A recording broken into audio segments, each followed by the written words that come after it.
Salut les replayers, on se retrouve pour une nouvelle vidéo. Le Real Madrid qui gagne un deuxième trophée cette saison en deux finales. C'est incroyable, j'ai l'impression que vous allez faire un perfect, hein, j'ai l'impression, cette saison. Voilà, commence pas à t'exciter, hein. Moi, je rappelle, dans ma vidéo prédiction des trophées que le Real allait gagner dans la saison, j'avais compté ça, hein. J'avais dit les 3 super coupes. Et là, pour l'instant, on en est à 2, hein. C'est juste normal. Je suis désolé si le Real a du mal à se défaire de Pachuca, hein. Parce que moi, j'ai fait espagnol LV2, donc on dit Pachuca. Pachuca.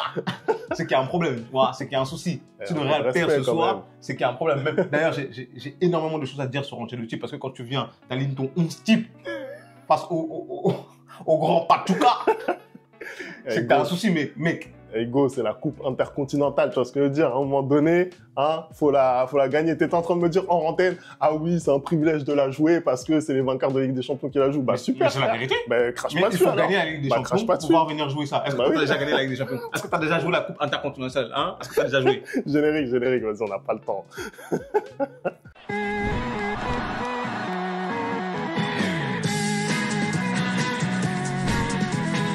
Allez, on commence tout de suite ce débrief. Le Real donc qui s'impose assez facilement au final, 3-0. C'était un match qui a commencé piano, on va dire, pour le Real Madrid. Hein. C'était pas évident. Franchement, pour moi, c'est pas un match où on peut tirer des grands enseignements, hein, parce qu'on a eu un Real qui a eu une première mi-temps, surtout en demi-teinte, hein, où ils ont commencé vraiment à petit trot, hein. Ils jaugeaient, je ne sais pas s'ils jaugeaient l'adversaire ou quoi, mais ils n'ont pas vraiment mis une grosse intensité dans cette première mi-temps. Et du coup, les joueurs de Pachuca, ils ont profité, hein. Ils se sont créés des situations, hein. Je ne peux pas appeler ça vraiment des occasions, mais à énormément de moments, ils avaient le ballon, ils essayaient de faire des choses. Et après, bon, il y a tellement une grosse différence niveau technique que très vite, ils perdaient ce ballon-là. Mais oui, en première mi-temps, on n'a pas vu un Real flamboyant, tu vois, on le voyait par quelques intermédiaires de passes ou de comment dire, d'incursion dans la défense adverse, mais il n'y a pas eu grand-chose jusqu'à cette 37e minute et cette passe en profondeur de Jude Bellingham sur Vinicius Junior, hein, qui mystifie le gardien, hein, et qui offre sur un plateau, encore une fois de plus, cette saison, le but à Kylian Mbappé qui a juste à le pousser dans les cages, tu vois ce que je veux dire. Ça fait 13 ans déjà pour Kylian. Hein. Ça fait 13. Ma prédiction, elle n'est pas loin. Ouais, tranquille. Mais franchement, après ça, le Real a un peu plus eu la maîtrise du ballon. Ils ont un peu plus déroulé. On a eu notamment ce deuxième but de Rodrigo où il va se le chercher tout seul, hein. Il met un but fantastique. Lui qui ne faisait pas un énorme match, hein. En tout cas, c'était le moins fort des 4, hein, des 4 fantastiques, comme on les appelle, soi-disant. Et après, il y a eu Vinicius qui conclut le tout avec ce penalty allé cherché par Lucas Vazquez. Dans l'ensemble du match, tu vois quand même que le Real a dominé, hein. En même temps, quand tu regardes l'adversaire, c'est juste normal, hein. Maintenant, je te dis qu'il n'y a pas des grosses, comment dire, il n'y a pas des gros enseignements à prendre de ce match-là. Par contre, il y a des grosses vérités qui ressortent dans ce match-là. Et comment dire, et ça commence à me faire peur parce que quand je sais que le match en Liga, par exemple, le prochain match en Liga face à Séville, le meilleur joueur du monde, on va pas tourner autour du pot parce que même s'il n'a pas eu son ballon d'or, hein, c'est clairement le meilleur joueur du monde ne sera pas là. Je suis très inquiet. On a eu un là, non?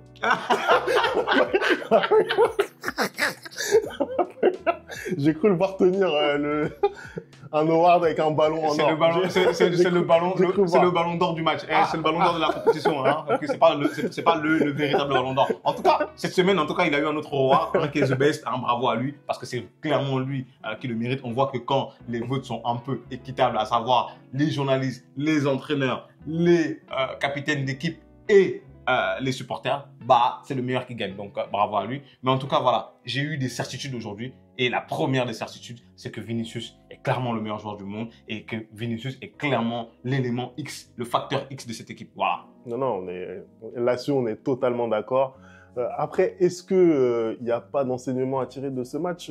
Je ne sais pas. En tout cas, ce qui est certain, c'est que Carlo Ancelotti, pour lui, ce match, c'était une priorité. Il fallait gagner, tu vois ce que je veux dire. T'as beau dire que l'adversaire n'était pas grandiose, c'est une réalité. Le Real devait gagner ce match. mais Ancelotti, on sent bien que il a assuré le coup, il a mis ceinture et bretelles en alignant, je vais y arriver, ce 11 type. Hein. Il a tout mis et c'est vrai que ça a mis un peu de temps à démarrer. Pachuca qui a pu s'exprimer un petit peu, voilà, qui a pu essayer de s'approcher un petit peu de la surface madrilène, mais globalement, on a senti la classe d'écart. On a senti que, voilà, que le Real, en fait, jouait au petit trot. Il jouait sur une jambe. Tu vois, par exemple, un Camavinga, voilà, il planait sur cette rencontre. Tu vois ce que je veux dire? Même quand ça lui arrivait de perdre le ballon directement, il le récupérait. Voilà, c'était vraiment... on sentait vraiment la différence entre les deux équipes. Et puis aussi...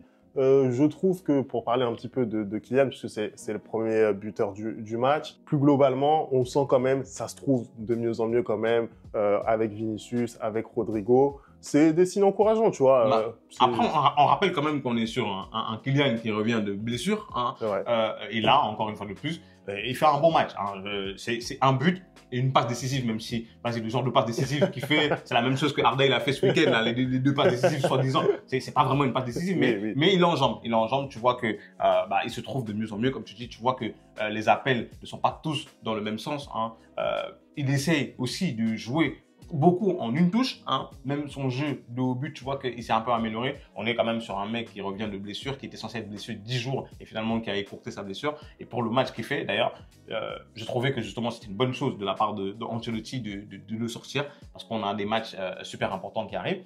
Je vais revenir justement sur cette composition d'Ancelotti. Moi, je suis pas d'accord. Femi, je suis désolé, même s'il faut respecter l'adversaire, aujourd'hui, je suis pas d'accord parce que on est dans une saison qui va être surchargée. Notre priorité, et tu le dis si bien, toi, tout le temps, c'est peut-être la Liga aujourd'hui. Et tu sais que tu vas affronter Séville ce week-end. Il y a quoi? On est mercredi, il y a jeudi, vendredi, samedi. Il reste 3 jours pour se reposer, sachant que les joueurs vont prendre l'avion et tu fais pas plus tourner. Je suis désolé. Après, le truc, c'est qu'aujourd'hui, on sait que le Real n'est pas dans la meilleure des périodes. Là, tu as l'occasion de ramener un trophée, t'assures entre guillemets tes arrières, en sachant qu'il fait sortir Mbappé et Camavinga, je crois, très, très rapidement. Voilà, au bout de l'heure de jeu, merci, au revoir, rideau. D'accord, voilà, mais qu'est-ce qui fait, par exemple, qu'est-ce qui fait que... Parce que vu ce que tu nous proposes, vu le 11 que tu nous proposes aujourd'hui, tu estimes pour toi qu'un Lucas Vazquez, par exemple, c'est un titulaire dans ton équipe et qu'un Tchouaméni, c'est un titulaire en défense centrale. Qu'est-ce qui fait aujourd'hui, par exemple, que ces deux personnes-là jouent autant de minutes? Tu vois, moi, j'aurais bien aimé revoir Raúl Asensio. Hein. Raúl Asensio, il était très très bon. Depuis que Tchouaméni est revenu, on le met au placard. Hein. C'est pas normal. Tu dois impliquer plus tes joueurs. Je suis désolé, j'aurais aimé voir un peu plus un Arda Güler, un Brahim Diaz beaucoup plus longtemps. Hein. Tu vois ce que je veux dire? Même si il a fait les bons changements, il a fait les changements quand il fallait les faire. Hein. Je dis pas non, mais en fait, j'aurais aimé que ce soit l'inverse. C'est-à-dire que ce soit peut-être ces joueurs-là qui commencent et que ce soit les Vinicius, les Mbappé, des trucs comme ça qui rentrent. Hein. Parce que je pense que malgré, même si tu avais fait des changements, hein, je pense que le Real aurait quand même réussi à gagner ce match-là. Donc moi, c'est ce qui me dérange un peu sur son 11. L'autre chose qui me dérange aussi, c'est qu'aujourd'hui, c'est pas possible. Tchouaméni en défenseur droit et Lucas Vazquez en défenseur droit. Non, le côté droit du Real est beaucoup trop faible aujourd'hui. Il est beaucoup trop faible. Lucas Vazquez, c'est pas possible. Aujourd'hui encore, il s'est fait mélanger. Mais ça va tout le temps être ça. C'est-à-dire que tu ne peux pas être le Real Madrid et avoir en défenseur droit Lucas Vazquez. Ce n'est pas bon. Alors Tchouaméni, il peut être bon dans l'engagement, dans le truc et tout, mais dans l'alignement, il n'est pas bon parce que c'est pas son poste. Je peux pas lui jeter la pierre. Ce n'est pas son poste. Il fait des meilleures prestations en défense centrale qu'au milieu de terrain, certes, mais en défense centrale, je préfère largement un Raúl Asensio. D'ailleurs, les stats parlent. On a fait 5 matchs avec Raúl Asensio en défense centrale. Je crois qu'on a dû prendre que 2 buts et il était très, très, très, très bon. Tu vois, aujourd'hui, pourquoi tu le mets totalement sur le banc? En fait, c'est ça le problème d'Ancelotti, c'est qu'il a ses joueurs et ils sont indéboulonnables. Je ne suis pas d'accord. Les 2 buts, tu les prends ou tu les prends à Anfield. Tu les prends à Anfield dans un match important. Et je pense qu'Ancelotti, il regarde ça, tu vois. Il se dit, bon, j'ai un Raúl Asensio, je peux pas non plus le jeter au feu comme ça. Après, moi, je suis d'accord avec toi. À chaque fois que je l'ai vu jouer, franchement, j'ai vu beaucoup de personnalité chez lui. Donc voilà, il demande vraiment à être vu, à être beaucoup plus impliqué. Tu vois, au même titre que d'autres. Hein. Voilà, par exemple, un Hendrick, c'est vrai qu'on ne voit pas suffisamment depuis le début de la saison. Tu vois pareil, là, ce soir, qu'est-ce qui fait qu'il joue pas? Tu vois, c'est pas normal. Non, bien sûr. Mais effectivement, oui. Après, moi, je peux comprendre Ancelotti, en tout cas sur ce match-là précis, qui décides de ne pas prendre de risques parce que voilà, on est sur une période qui est pas évidente et tu es obligé de gagner. Tu vois ce que je veux dire? Lui, là, pour le coup, il n'a pas ce luxe-là. Il peut pas se permettre de ne pas gagner ce match. Et puis aussi, tu permets à certains de tes joueurs de gagner en confiance aussi. Voilà, au final, tu as Mbappé, Vinicius, Rodrigo qui sont buteurs.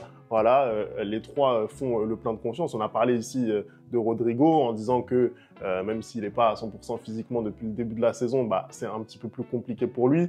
Aujourd'hui, il met un golasso. Voilà, ça fait du bien, ça fait énormément de bien. En plus, moi, je suis un fervent défenseur de ce gars-là. Je le trouve vraiment exceptionnel, même sur le dernier match, je crois, quand il bascule à gauche, on voit tout de suite la différence, on voit ce qu'il a dans le pied, c'est juste exceptionnel. Donc, après le contre-coup de ça aussi, Femi, je te rejoins sur ce que tu viens de dire pour redonner peut-être la confiance à tes joueurs aussi, mais le contre-coup de ça, c'est typiquement un Valverde. Un Valverde qui, depuis le début de la saison, était fantastique, et là, depuis quelques matchs, c'est compliqué pour Valverde. C'est compliqué, il rate des passes, il rate des contrôles, hein. Physiquement aussi, c'est compliqué pour lui, il n'est plus aussi percutant qu'il a été au début de la saison, hein. Il fait plus autant des percées comme il le faisait au début de la saison. Pourquoi? Parce que Valverde, il joue absolument tous les matchs.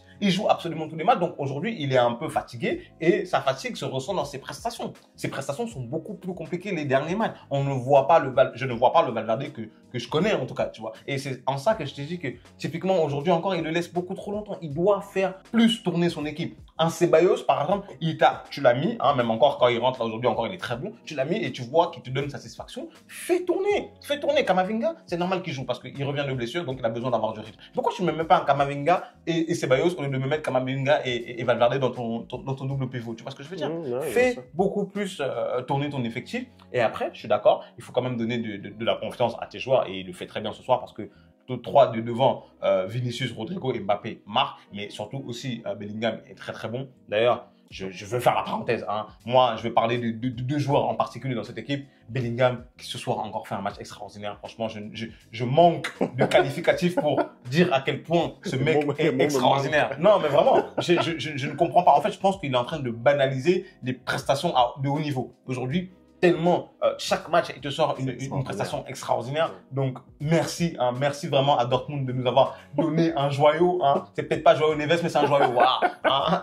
C'est juste extraordinaire. Je pense que c'est un des meilleurs transferts du Real Madrid depuis énormément d'années, hein. Quand je pense que le poids de ce maillot-là, il est immense, hein. On le voit d'ailleurs avec la saison qu'est en train de faire Kylian Mbappé, hein. C'est un peu compliqué pour lui. Et Jude Bellingham, lui, s'est adapté tout de suite. Et là, au début de la saison, c'était un peu compliqué pour lui. Mais c'était compliqué pour lui juste parce qu'il marquait pas, hein. Moi, je n'ai pas besoin qu'il marque, mais dans le jeu, c'était toujours aussi fantastique. Donc, vraiment, encore un match XXL de la part de Bellingham. Et Vinicius Junior, hein. Vinicius, merci. Merci de nous faire aimer le football. Merci, car tu es encore le représentant, pardon, du football champagne. Tu es le digne représentant du football, qui crève les yeux. Tu vois ce que je veux dire? Tu es encore le seul mec qui, quand on regarde le football, on prend du plaisir, hein. Le football spectacle, parce que tu fais des gestes extraordinaires, hein. À chaque fois qu'il a le ballon, il se passe quelque chose, il crée, hein. Il peut rater, hein, mais il va toujours recommencer. En fait, Vinicius, c'est le genre de gars où tu es en train de regarder le match sur ton canapé, bah, il te fait lever du canapé, hein. Il n'y en a pas beaucoup aujourd'hui dans le football. Ah non, mais moi, je me suis levé de mon canapé. Je suis désolé, c'était exceptionnel. Et en plus, tu t'y attends pas à ce qu'il fasse ça. C'est ça qui est beau, c'est que t'es toujours surpris, t'es émerveillé devant ce que tu vois, c'est incroyable. Voilà, certains vont dire il a encore donné un tapin à Kylian. Oui, c'est vrai, mais en attendant, ce qu'il nous fait sur le terrain, bah, c'est juste exceptionnel. Voilà, franchement, je comprends pas comment il fait pour ne pas avoir le ballon. Non, voilà, mais vraiment, personne ne comprend. En plus, pour le coup, c'est tellement rare de voir un joueur aussi fort et être aussi altruiste. Vinicius, c'est vraiment le mec qui n'est pas du tout individuel. Genre, vraiment pas. Genre, depuis, je sais pas combien de mois, il essaie de mettre Kylian dans les bonnes conditions et c'est toujours un mec qui va penser à l'équipe. C'est fantastique. Franchement, je te dis, il n'a pas besoin de ballon d'or pour qu'on sache que c'est le meilleur joueur du monde. Voilà. Il n'a pas besoin. On le sait très bien. Tout le monde le sait. Voilà. Tout est dit. Bon, je pense qu'on a fait le tour sur ce match. Hein, écoute, c'était net et sans bavure. Hein. Merci au Real Madrid pour ce deuxième trophée de la saison. Hein. On profite, hein, les gars, les supporters madrilènes, profitez parce que je pense que c'est peut-être le dernier. Voilà. C'est peut-être le dernier de la saison. Moi, je dis ça comme ça. Non, moi, je pense pas. Moi, je sens Ah, il y en a encore un ou deux. Je pense qu'il y en a encore un ou deux. Je pense qu'il y en a encore un. Peut-être la Super Coupe d'Espagne. Peut-être. Non, moi je pense que la Liga cette année, ça va tomber. On aura l'occasion d'en parler d'ailleurs hein, sur la chaîne ou ailleurs. Hein, on ne sait pas, n'est-ce pas, Wahid, hein, reste dans le coin. Allez, merci d'avoir regardé cette vidéo. On n'oublie pas les bonnes habitudes, @le replay foot. Et on se retrouve très très vite pour une nouvelle vidéo. Ciao.